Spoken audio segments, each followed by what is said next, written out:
संत संगतीचे काय सांगो शोक, संत संगतीचे काय सांगो शोक, आपणा पारिके नाही देते। साधू थोर जाना, साधू थोर जाना, साधू थोर जाना कलियुगी। प्रस्तुत श्रीराम प्रभूंच्या पवित्र प्रांगणामध्ये भगवान पंढरीश पांडुरंग परमात्मेच्या अथांग कृपेनं कैवल्य चक्रवर्ती सम्राट माऊली महावैष्णव ज्ञानोबाराय, वैराग्याचे महामेरू श्रीमंत श्री जगद्गुरु तुकोबाराय, शांतीचे सागर असणारे नाद बाबा आदी करून सर्व संत महात्म्यांच्या कृपाशीर्वादानं साजरा आणि संपन्न होत असणारा नामयज्ञ सोहळा सालाबाद प्रमाणे या वर्षी देखील 17व्या वर्षामध्ये पदार्पण करणारा हा नामयज्ञ सोहळा समस्त ग्रामस्थ गावडेवाडी असेल, राणूबाई मळा हा परिसर असेल, आपण सर्वांच्या द्वारा ही दुसऱ्या दिवसाची कीर्तनरूपी सेवा माझ्यावर सोपवलेली असताना सेवेकरता निवडलेला अभंग देवाची लाडकी लढीवाळ अखंड देवाच्या सानिध्यात राहणारे, देवाला एक क्षण सुद्धा ज्यांच्या विना कर्मेना असे असणारे संत शिरोमणी नामदेव महाराजांचा गोड असणारा संत संगतीचं महात्म्य प्रतिपादन करणारा अभंग आजच्या कीर्तन रूपी सेवेकरता विठाला विठाला।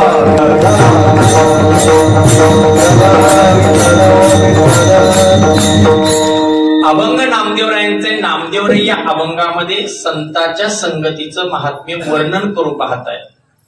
माझा प्रश्न गोड आपणा सर्वांना आहे, बाबांनो, ज्यांना अखंड देवाचं सानिध्य लाभलं, जो जगाचा मालक पंढरपुरातला देव अखंड नामदेवरायांच्या सानिध्यात राहिला, तथा नामदेवराय अखंड देवाच्या सानिध्यात राहिले, ते नामदेवराय देवाला जाणणारे होते। आणि नामदेवराय जर देवाला जाणणारे होते, देवाच्या अखंड सानिध्यात होते, देवाच्या सर्व शक्तीला नामदेवराय जाणत होते, तरी देखील नामदेवराय असं का म्हणत असावे? संत संगतीचे काय सांगू शोक, अखंड देवाच्या सानिध्यामध्ये राहणारे नामदेवराय संतांच्या संगतीमध्ये सुख आहे असं म्हणतात।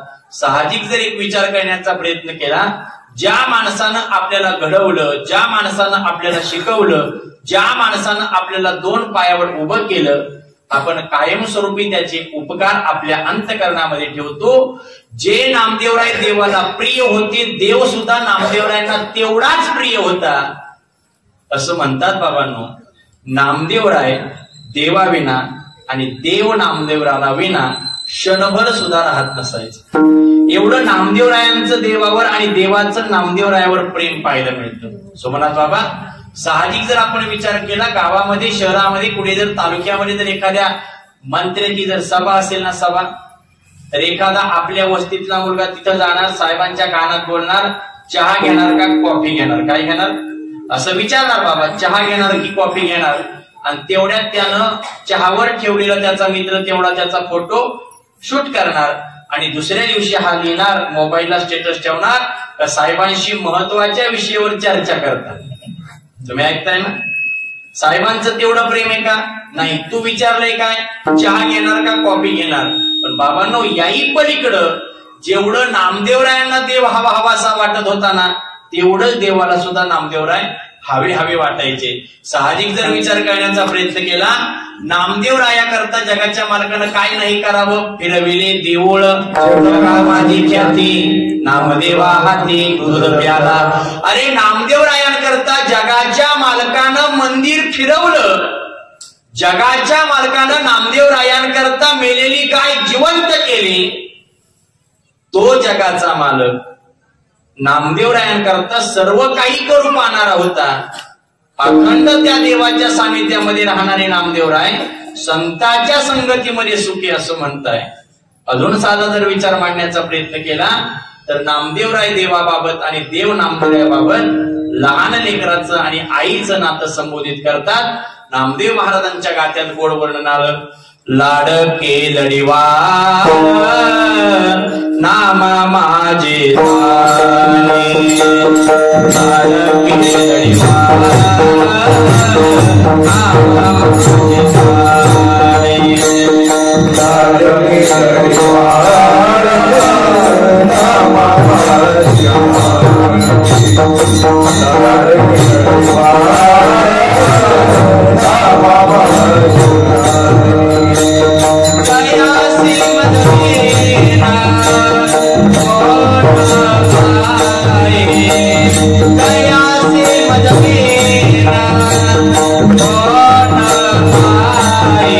लाडके लढीवाळ नामा माझे ताने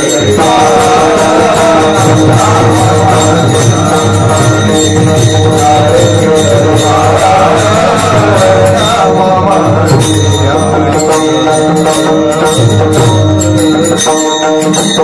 माझे लाडके लढीवाळ नामा माझे ताने तयासी मजवीन कोणाये. देव वर्णन करतात माझ्या लाडक्या लढीवाळ असणाऱ्या नामाला माझे मी सोडून दुसरं कोण आहे. एवढं प्रेमाचं नातं आणि एवढं असून सुद्धा नामदेवराय काय सांगतात, संतांच्या संगतीमध्ये सुख आहे. साधा विचार करा, पहा बरं, गाथा जर पाहिला तर त्या गाथ्यामध्ये आपल्याला जर पाहायला मिळतं संपूर्ण ऐश्वर्य, संपूर्ण सौंदर्य, संपूर्ण यश, संपूर्ण बल, संपूर्ण ज्ञान आणि संपूर्ण वैराग्य या 6 गोष्टी ज्याच्या जवळ आहे त्याला भगवान असं म्हणतात. मग एवढं सगळं ज्याच्या जवळ आहे ना त्याला. जनाबाई तर असं म्हणतात सर्व सुखाचे आगर म्हणे जाणारी शारंगधर. नरहरी महाराज सुद्धा म्हणतात सर्व सुखाचे आगर म्हणे नरहरी सोनार. तुकोबाराय असं म्हणतात सर्व सुखाचे आगर तो हा उभा विठेवर.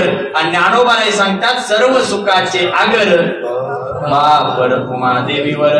सर्व सुखाचे आगर त्याला म्हणतात, सुख त्याच्या जवळ आहे असं म्हणतात. पण तरी पण का बरं असं नामदेवराय म्हणत असतील संतांच्या संगतीत सुख आहे. बाबांनो, तुकोबाराय हे सुद्धा वर्णन करतात, सुखरूपाईसा तुझा कोण सांगा माझ्या पांडुरंगा सारिका तो.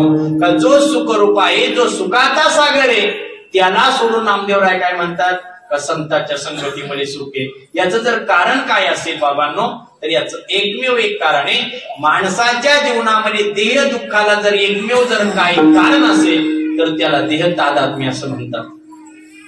हा देह आपला आहे का, तर हा देह आपला नाही बाबा. संत महात्मे वर्णन करतात कोणाचा हा देह कोणाचे घर आत्मराम त्याचा तोची जाणे. हा देह आपल्याकडे पोचण्याकरता आहे, पण जोपर्यंत या देहाच्या संबंधानं आपलं आज्ञा नाहीसं होत नाही तोपर्यंत भगवंताच्या खऱ्या स्वरूपाला आपण जाणू शकत नाही. आणि हे जाणण्याकरता प्रत्येकानं गुरु करावा. गुरुतून ज्ञान प्राप्त होतं आणि ज्ञान प्राप्त झाल्यानंतर निर्गुण निराकार असणाऱ्या परमात्म्याची ओळख होती. आणि एकदा का त्याची ओळख झाली का जीवनामध्ये दुःख नावाची गोष्ट राहत नाही. आणि दुःख नावाची गोष्ट जर नाहीशी जर होत असेल तर ती संतांच्या संगतीमध्ये होते. म्हणून बाबांनो, नामदेवराय असं म्हणतात की संतांच्या संगतीमध्ये काय सुख आहे. बरं, नामदेवरायांनी हे जाणल्यानंतर नामदेवराय म्हणतात साधू थोर जाना, साधू थोर जाना, साधू थोर जाना कलियुगी. या कलियुगामध्ये साधू थोरे. कोण थोरे? फक्त साधू आहे. त्या साधूचं जर जीवन पाहिलं तर साधूचं जीवन असं लक्षणाने युक्त होतं. यलोकितोची सर्वाभूती सम, शरीराचा भ्रम नेहमी कदा. त्यांना शरीराचा काय राहत नाही, भ्रम राहत नाही. आणि अखेरच्या चरणामध्ये एक साधू महात्म्याचं लक्षण करताना नामदेवराय उदाहरण करतात की बाबांनो, नामा म्हणे गाय दूध एकसरे साधू निरंतर वर्ततैसा. असं गायीची उपमा देऊन साधू महात्म्याचं लक्षण नामदेवराय वर्णन करतात. असा अभंगाचा भावार्थ. विठ्ठल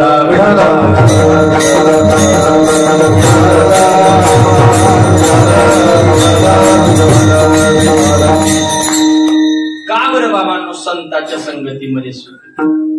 एक माझं गोड वाक्य आहे का, माणसाच्या जीवनामध्ये पैसा किती महत्वाचा आहे माहित नाही, माणसाच्या जीवनामध्ये प्रतिष्ठा किती महत्वाची हे सुद्धा माहित नाही, पण माणसाच्या जीवनामध्ये संगत नावाची गोष्ट अतिशय महत्वाची.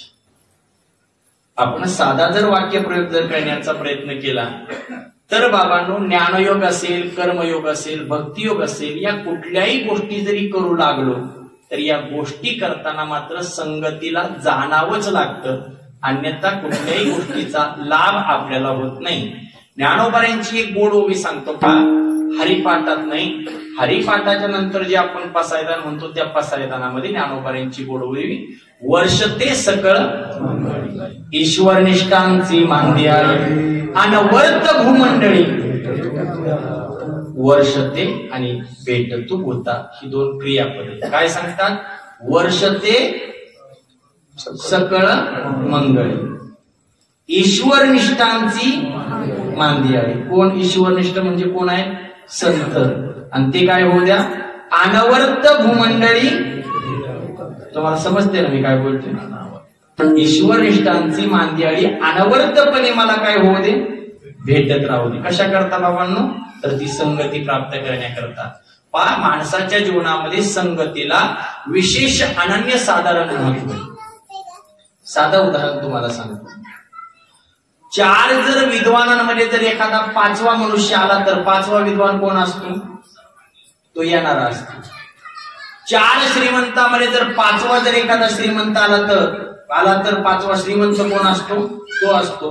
4 वेड्यांमध्ये जर एखादा जर आला तर 5वा वेडा कोण असतो, आणि 4 दारुड्यांमध्ये जर एखादा शहाणा आला तर 5वा दारुडा कोण असतो. या सगळ्याचा परिणाम संगत असतो. विठाला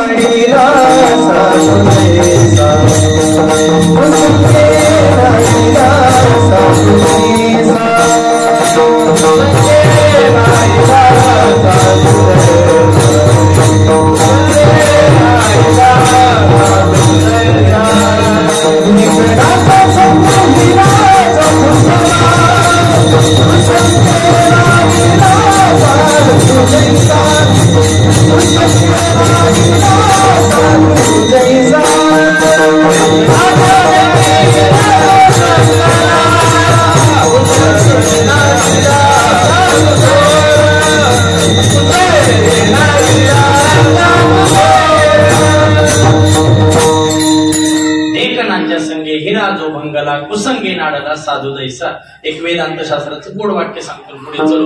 मंगेश महाराज असं म्हणतात की बाबांनो, एखादा मनुष्य एखाद्याच्या संगतीत जातो म्हणजे काय होतो, तर तो त्याच्या संपर्कात जातो. काय होतो, तो त्याच्या संपर्कात जातो.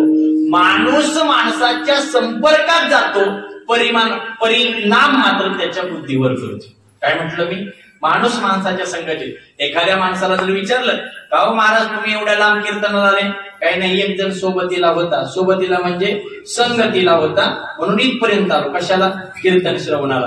का हो बाबा तुम्ही एवढं सुंदर गाता, काही नाही हो, सोमनाथ बाबांच्या संगतीला आलो आणि गायला लागलो. का हो महाराज तुम्ही आता चांगलं वाजवता, काही नाही, मंगेश महाराजांच्या संगतीला आलो आणि चांगलं वाजवायला लागलो. का हो महाराज तुम्ही एवढं आदिमादी घ्यायला लागले, काही नाही, वैभव महाराजांच्या संगतीला आलो.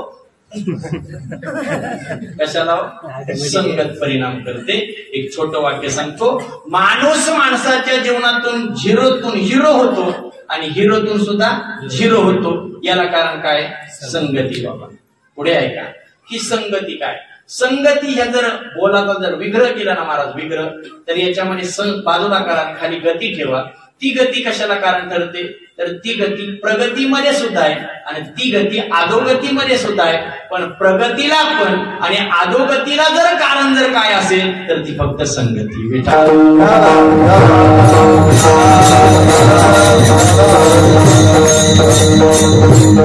थोडं थोडं करून सांगतो ऐका. माणसाच्या जीवनात संगती अतिशय महत्वाची. आपला भूतकाळ कसा गेला असेल, आपला भविष्यकाळ कसा जावा आणि आपला चालू वर्तमान कसा जायला हवा, याला सुद्धा कारण काय आहे, संगती. साधा विचार करा, माणसाच्या जीवनात संगतीचा विचारावर, विचाराचा आचरणावर, आचरणाचा माणसाच्या गती अधोगतीवर परिणाम होतो म्हणजे होतो. कशाचा, संगतीचा विचारावर, विचाराचा आचरणावर, आचरणाचा गती अधोगतीवर परिणाम होतो म्हणजे होतो. साहजिक एक विचार तुमच्या समोर ठेवतो पहा. माणसाच्या जीवनात यश हे विचारातून येतं. काय म्हटलं मी? माणसाच्या जीवनात यश हे विचारातून येतं. विचार हे चांगल्या माणसाच्या सानिध्यातून येतात. मग बाबांनो, चांगली माणसं ही संगतीतून आपल्याला प्राप्त होतात. एक तुकोबारायांचं एक गोड चौचरणाचा अभंग आहे. जी माणसं गाथा वाचतात त्यांच्या लक्षात येईल. महाराज असं गोड वर्णन करतात. जनमित्र होय सकळाचा, अशोभ न बोला विवाचा, संग न धरावा दुर्जनाचा, करी संताचा साया. किती तुकोबाराय गोड बोलतात बाबांनो. जनमित्र होय सकळाचा, सगळ्यांचा जनमित्र व्हा. अशुभ न बोलावी वाचा, संग न धरावा दुर्जनाचा, आणि करी संताचा साया. काही लोकांची संगत सुद्धा कोळशासारखी असते. कशी? कोळशासारखी. कोळसा जर विजलेला असताना जर हातात घेतला तर हात काळे करतो, आणि पेटलेला असताना घेतल्यावर भाजवतो. अशी काही लोकांची संगत आहे. माणसाच्या जीवनामध्ये संगतीला अनन्य साधारण महत्व आहे. आणि खूप काही बोलण्यासारखे, पण थोडासा विषय आठवता घेतो, मला पुढे बोलायचंय, तर ऐका बाबांनो लक्षपूर्वक. संगतीला आपल्या जीवनामध्ये संगती जर चांगली असेल तर आपला जगण्याचा दर्जा उच्चतम होतो. एखाद्या माणसाकडे पाहताना तो कुणाच्या सानिध्यामध्ये राहतो हे आपण पाहतो, आणि त्याचं कारण त्याची संगती ठरत असते. साधा विचार पहा. जुने कीर्तनकारी दृष्टांत सांगायचे. जुने कीर्तनकार दृष्टांत सांगायचे की बाबांनो, एक बेडूक होता आणि एक उंदीर होता. दोघांची अतिशय घनिष्ठ मैत्री होती. घनिष्ठ म्हणजे कसं? एकमेकाविना राहत नव्हता. परंतु जोपर्यंत माणसाचं जीवन चांगलं असताना एकमेकाचं, तोपर्यंत समोरच्याच्या वाईट गुणांना सुद्धा आपण चांगलं म्हणत असतो. माझं अतिशय महत्वाचं वाक्य. जोपर्यंत चांगलं असताना तोपर्यंत समोरच्याच्या वाईट गुणांना सुद्धा आपण चांगलं म्हणत असतो. आणि एकदा का होईना दोघांमध्ये वितुष्ट निर्माण झालं की समोरच्याच्या चांगल्या गुणाला सुद्धा आपण वाईट म्हणत असतो. असं बेडकाचं उंदराचं प्रेम होतं. फक्त दृष्टांत समजून घ्या. आणि या प्रेमात काय झालं? अंतर पडलं. अंतर पडल्यानंतर एकमेकाविषयी वाईट बोलू लागला, आणि एकमेकाविषयी वाईट बोलताना एकमेकाविषयी ईर्ष्या निर्माण होते. आणि ईर्ष्या निर्माण झाल्यानंतर बेडकाला असं वाटू लागलं, या उंदराचा काय केला पाहिजे? काटा केला पाहिजे. काटा म्हणजे कळतं ना तुम्हाला? तराजू टाकायचं, मोजायचं. याला काटा म्हणतात का? नाही, त्याला आयुष्याला काटा देणं, त्याला काटा करणं असं म्हणतात. तर मग म्हटलं काय? तर मग दोघांनी एकमेकाजवळ गेले. म्हटले आतापर्यंत आपण दोघं एकमेकाच्या संगतीमध्ये होतो. मला तुझ्या विना, तुला माझ्या विना अजिबात होत नव्हतं. हे सगळं बरोबर आहे, पण म्हटलं आता मला तुझ्या विना राहत नाही. मग आता आपण दोघं एकत्र राहायचं. म्हणजे कसं राहायचं? काही नाही. म्हटलं तू माझ्या बरोबर, मी तुझ्या बरोबर. तू माझ्या बरोबर, मी तुझ्या बरोबर. तू म्हटला कीर्तनाला, आपण कीर्तनाला जाऊ. तू जर म्हटला यात्रेच्या संध्याकाळी जाशील तिकडं बारीला, तर म्हटला बारीला. तू म्हटला वारीला, तर वारीला. असं ठरलं. बेडकाच्या मनामध्ये असणारं कपट होतं. बेडकानं त्या उंदराला घेतलं आणि एका डबक्यात निघाला. डबक्यात निघाल्यानंतर काय झालं बाबांनो? तर त्या उंदराला त्या पाण्यामध्ये आल्यानंतर काय झालं? तर ते पाणी सहन होईना आणि उंदीर त्या पाण्यामध्ये मरण पावला. काय झालं? मरण पावला. बेडकाला याचा काय झाला? खूप आनंद झाला. काय झाला? खूप आनंद झाला. आणि तो उंदीर पाण्यावर तरंगून आला आणि एका आकाशातून जाणाऱ्या पक्षानं पाहिलं, आयती शिकार मिळाली. म्हणून त्या पक्षानं त्या उंदराला उचलण्याचा प्रयत्न केला. आणि उंदराला उचलताना उंदराच्या बरोबर दोरीनं एकत्र राहण्याकरता असलेला जी काही दोरी होती, त्या दोरीनं जिवंत बेडूक सुद्धा त्याच्या हाताशी आला. महत्वाचा विचार आहे बाबांनो. अशी जी काही खळ प्रवृत्तीची लोक असतात, तुकोबाराय गोड वर्णन करतात. आसो ऐसे खळ फार, आम्हा तयाचे उपकार, करिता पापाची धुनी, मोल न घेता साबणी. अशी खळ प्रवृत्तीची लोक असतात. नाथ बाबा असं म्हणतात,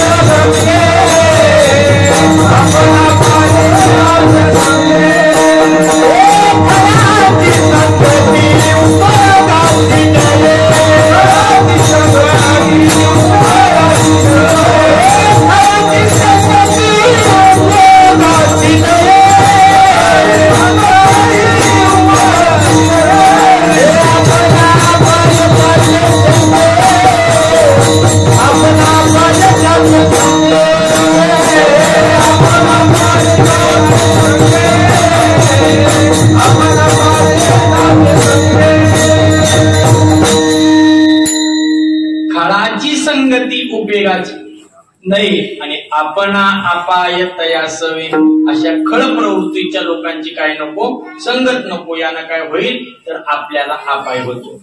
मग बाबांनो संगती तरी कोणाची करावी तर ज्ञानोबा कोड वर्णन करतात. ज्ञानदेव गोडी संगती सज्जने,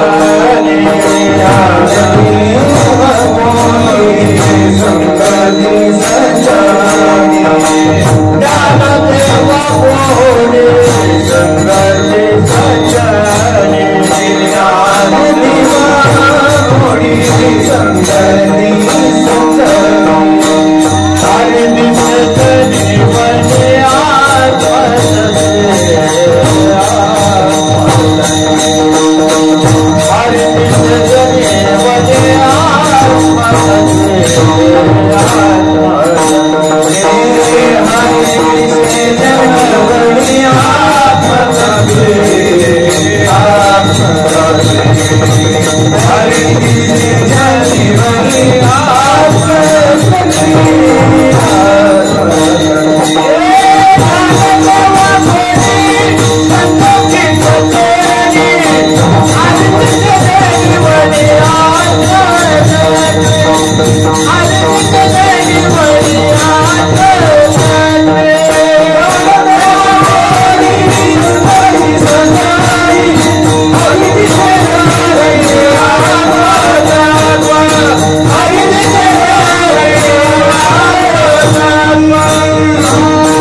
अपाय होतो. काय होतो?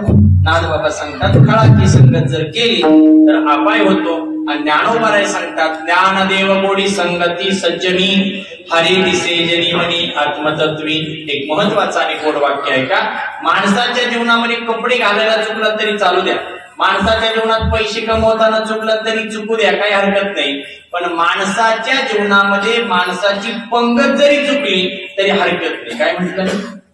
माणसाच्या जीवनात जरी एखाद्या वेळेस पंगत चुकली तर बाबांनो चांगलं खायला मुकार. काय वाट?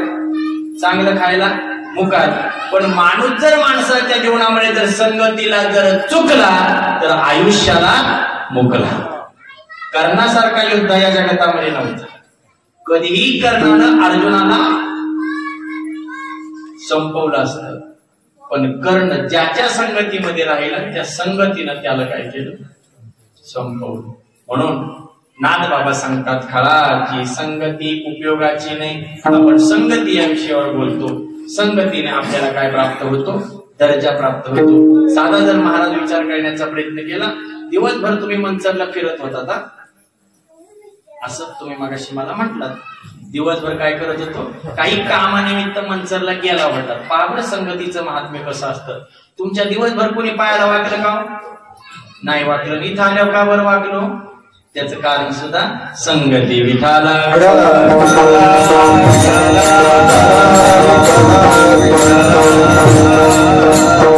ही फक्त सज्जनाची संगती सांगितली, सज्जन. पण बाबांनो नामदेवराय सांगतात का संतांच्या संगतीत जे काही सुख भेटलं ना त्या सुखाचं वर्णन मला काय करता आलं नाही. पहा बरं, एखाद्या जर पाहुण्याला विचारलं का तो मुलगा कसा आहे, त्याबाबत तुम्हाला काय काय माहिती, तर सहज मानतात त्याच्या बाबत तुम्हाला काय काय सांग. अर्थ कळला तुम्हाला? काय काय सांगू. बरं तो काय उद्योग करतो, तो काय काय उद्योग करतो, हे कसं? त्याचे उद्योग काय करण्यासारखे नाही, सांगण्यासारखे नाही. आणि ज्या ठिकाणी काही भूमिका येते ना बाबांनो त्या ठिकाणी सांगणं मात्र मुश्किल होतं. वर्णनाची शास्त्रानं 5 प्रकार सांगितले. लक्षपूर्वक आहे का? पहिलं जे वर्णन आहे ते प्रश्नवाचक, दुसऱ्या क्रमांकाचं वर्णन आहे ते आश्चर्यकारक, तिसऱ्या क्रमांकाचं वर्णन आहे ते खेदकारक, चौथ्या क्रमांकाचं वर्णन आहे ते हताशकारक आणि 5व्या क्रमांकाचं वर्णन आहे ते अनिर्वाच्य. विठाला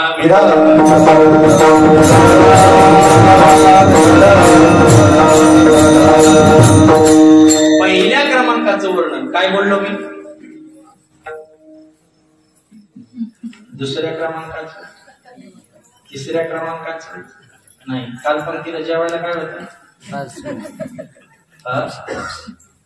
हे लक्षात राहतं, पण जे लक्षात राहायला पाहिजे ते राहत नाही.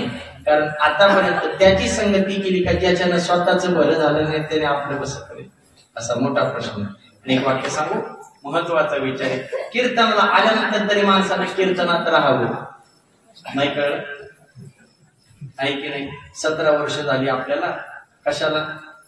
सप्ताहाला. आपल्यात काय बदल झाला आहे की नाही, म्हणजे याचा अर्थ आपण जाणलं पाहिजे. असो, पहिलं वर्णन होतं प्रश्नकारक, दुसरं वर्णन होतं आश्चर्यकारक, तिसरं वर्णन होतं खेदकारक, चौथं वर्णन होतं हताशकारक, आणि 5वं जे वर्णन आहे ते अनिर्वाच्य. संतांच्या संगतीमध्ये नामदेवरायांना जे काही सुख प्राप्त झालं त्या सुखाचं वर्णन काय असं नामदेवराय करतात. काय तर पहिलं वर्णन आहे का प्रश्नकारक. असं प्रश्नकारक वर्णन कसं असतं पहा लक्षपूर्वक. एक मुलगा होता ना, दरवर्षी गुरुजी त्याला कमरेवर घ्यायचे आणि पुढच्या वर्गात न्यायचे. तुम्हाला समजतंय ना, कमरेवर घ्यायचे आणि पुढच्या वर्गात न्यायचे. पहिलीतून दुसरी, दुसरीतून पुढे पुढे जाता जाता 9वी पर्यंत गेला. काय झालं? काय झालं? विठ्ठल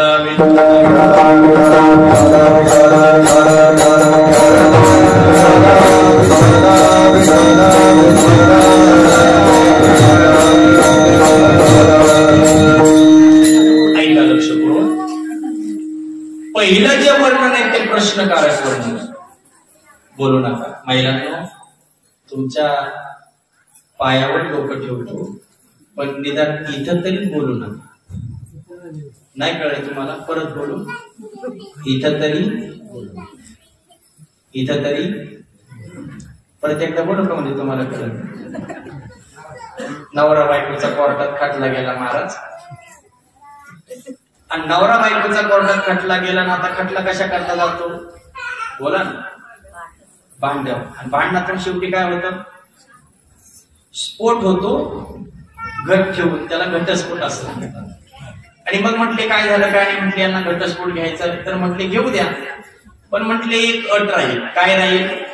या माणसाचा अर्धा पगार त्याच्या बायकोला दिला जाईल. काय म्हटले? या माणसाचा अर्धा पगार त्याच्या बायकोला दिला जाईल. असं म्हटल्या म्हटल्या तो जो कोणी नवरा होता तो आनंदाने उड्या मारायला लागला. काय झालं? तुम्ही ऐकताय सर्वजण. कोर्टात न्यायाधीशानं सांगितलं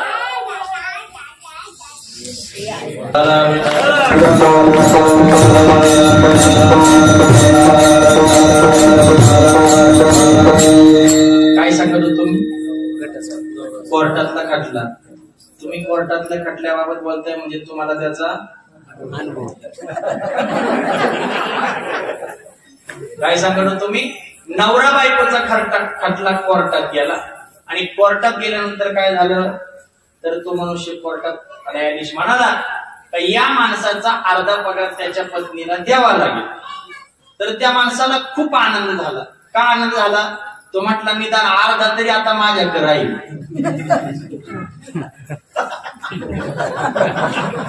आता काहींना आपल्याला काही कळलं नाही याचा हसू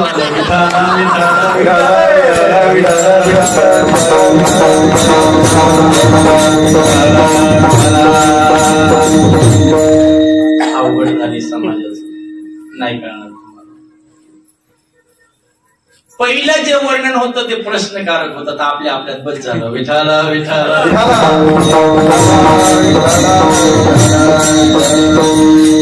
प्रश्नकारक वर्णन त्या मुलाला या वर्गातून त्या वर्गात, त्या वर्गातून त्या वर्गात, त्या वर्गातून त्या वर्गात 9वी पर्यंत नेलं. आणि 10वीच्या वर्गात घातल्यानंतर अचानक बातमी आली का बाबांनो तालुक्यात तो मुलगा 14वा आला. कितवा? 14वा. मग गावात पारावर बसणारी माणसं म्हटली का हो, तो सकारामचा पोरगा म्हणतात तालुक्यात 14वा आला काय? हे वर्णन कसं आहे? प्रश्न. कसं काय पडला? प्रश्न पडला. रामभाऊंचा मुलगा तालुक्यात 14वा आला काय असा प्रश्न केला. हे वर्णन हे प्रश्नकारक वर्णन. दुसरं वर्णन आहे आश्चर्यकारक. आश्चर्य. एक अतिशय गरीब चिंगूस माणूस होता. चिंगूस कशावर म्हणायचा? धनद्रव्य आहे, सगळं आहे, जिथं ना तिथं वरातीला बर्थडेला खर्च करतो आणि सप्त्याची वर्गणी दिली का 10 वेळा माप काढतो, त्याला काय म्हणायचं? कंजूस म्हणायचं. तर मग तो काही करत नव्हता, फक्त लॉटरीचं तिकीट काढायचं. आणि कधीतरी महाराज त्याचं भाग्य उजाडलं आणि उजाडल्यानंतर त्याला ते लॉटरीचं तिकीट लागलं आणि लॉटरीचं तिकीटानंतर त्याला ते 10-12 लाख रुपये मिळणार होते आणि ते 10-12 लाख रुपये त्याला मिळाले. आता कुठल्याही माणसाला आनंद झाल्यावर तो सगळ्या जगताला सांगतो, दुःख झाल्यावर बोला चांगलं पाकिट भरल्यावर सगळ्यांना सांगतो आणि नाही भरल्यावर तारीख देणाऱ्याशी भांडत राहतो असं. तर मग त्याला ते लॉटरीचं तिकीट लागलं आणि तिकिटानंतर त्याला साऱ्या गावात पेढे वाटायला सुरुवात केली. मग लोक सहज म्हणतात, काय रे त्या कंजूसाला लॉटरी लागली काय? काही आश्चर्यकारक केलेलं वर्णन. तो आधीच कंजूस आहे, त्यात त्याला लॉटरी लागली म्हणजे यांना काय झालं? आश्चर्य झालं. आणि त्या आश्चर्याचं केलेलं हे वर्णन याला आश्चर्यकारक वर्णन म्हणतात. तिसरं वर्णन आहे खेदकारक. एक अतिशय श्रीमंताचा माणूस होता, सैन्य घोडे सगळं काही होतं, पण काय झालं? कुटुंबातला एक करता माणूस कमी झाला आणि या मुलानं सगळीच्या सगळं धनद्रव्य विकून टाकलं, आयुष केली आणि विकून टाकल्यानंतर आधी तिथे माती. आणि मग आता मात्र गावात याच्याकडे 10 रुपये त्याच्याकडे 5 रुपये मागू लागला. सहज मागितले एकाकडे, म्हटलं काय रे, काही नाही 10 रुपये द्या ना काहीतरी खायला. म्हटलं जा इथून पळ, जा इथून पळ. म्हटल्यानंतर एकजण म्हटलं, अरे याला ओळखलं का? म्हटलं काय रे कोण? काय नाही, तो तुका पाटील नव्हता का? तुका पाटील. अरे त्याचा नातू तुका पाटील, तो श्रीमंत आणि त्याचा नातू भीक मागत होता काय? हे वर्णन कसे खेदकारक. तुका पाटील श्रीमंत होता, त्याचा नातू भीक मागतो, हे काय खेदकारक वर्णन. 4थ्या क्रमांकाचं वर्णन येते आहे हताशकारक. हताशकारक म्हणजे काय? हताश होणं. घरात एक करता मनुष्य होता, कुटुंबाची काळजी घ्यायचा, पत्नीची घ्यायचा, आई वडिलांची घ्यायचा, मुलांची घ्यायचा.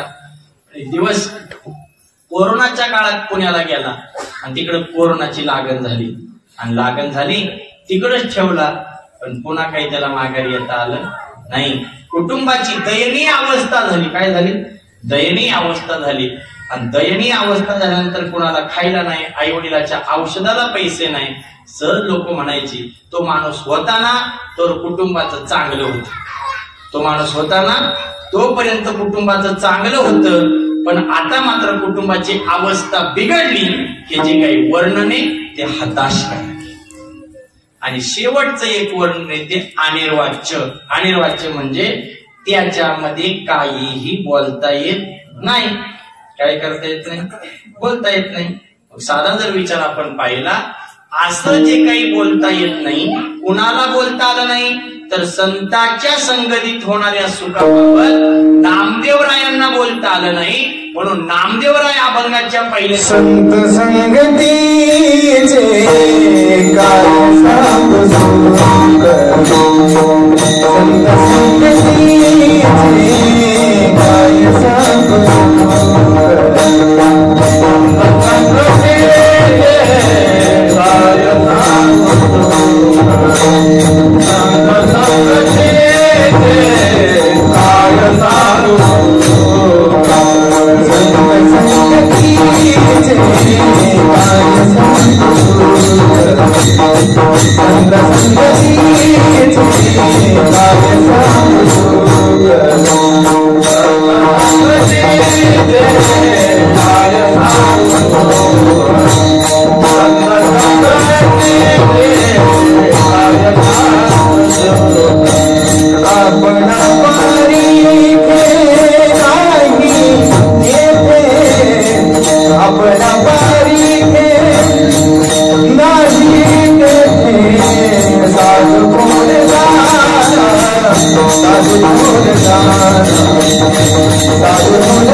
संत संगतीचे काय सांगू शोक आपण पारिखे नाही देते. संत संगतीमध्ये जे काही सुख झालं ते काय प्रकारे वर्णन करावं. आपण पारिखे नाही देते. संतांच्या संगतीमध्ये सुख आहेच, फक्त ते वर्णन करता आलं नाही. बाबांनो, संतांच्या संगतीमध्ये सुख आहे. म्हणूनच बाबांनो तुकोबाराय म्हणतात, देव वसे चित्ती त्याची घडावी संगती. ऐसे आवडते मना देवा पूर्वावी वासना. अखंड जया तुझी प्रीती मद दे तयाची संगती. मग मी कमलापती तुझवा नानी कांटाळा. न लगे मुक्ती धन संपदा संत संग देई सदा. बाबांनो, देव वसे चित्ती त्याची घडावी संगती. सुख आहे म्हणून. अखंड जया तुझी प्रीतीने मज देता याची संगती. सुख आहे म्हणून. न लगे मुक्ती धन संपदा आणि संत संग देई सदा. सुख आहे म्हणून. नाद बाबा असं म्हणतात, संत संग दे संत संग दे संत संग दे संत संग दे संत संग दे संत संग दे संत संग दे संत संग दे. आदि का प्रवाहे घालो नको घालो. आदि का प्रवाहे घालो नको घालो.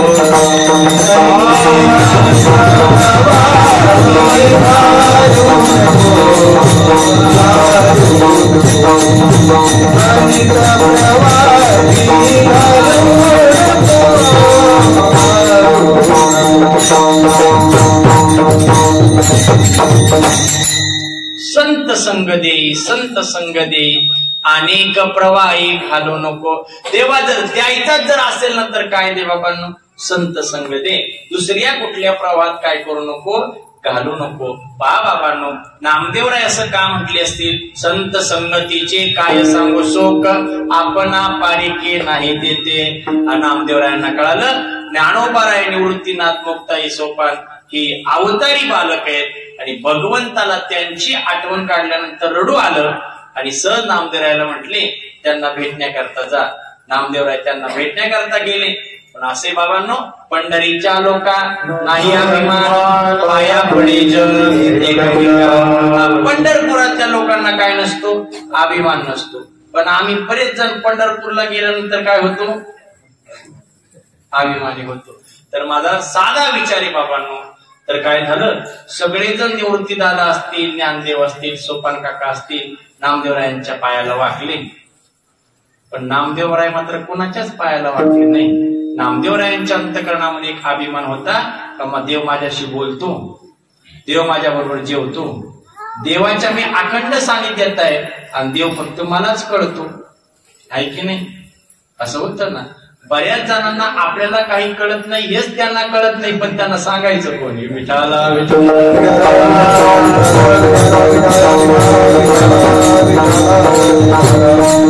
तर मग बाबांनो ते नामदेवरायांचं हे काही मुक्ताईला पटलं नाही.